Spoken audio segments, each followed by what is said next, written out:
Prior to laminating, it is crucial to use the provided insert in the one-shot box.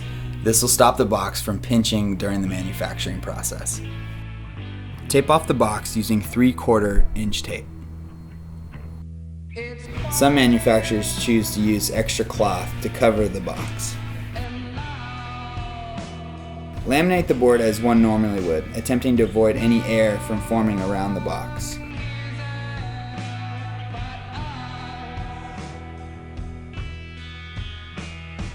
Some manufacturers use a razor blade to cut around the opening of the box.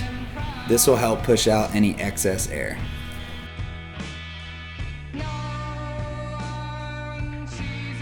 When hot coating the bottom, grind out any excess air around the box. Fill these air voids with resin during the paste process. After the paste has kicked, hot coat the board as one normally would.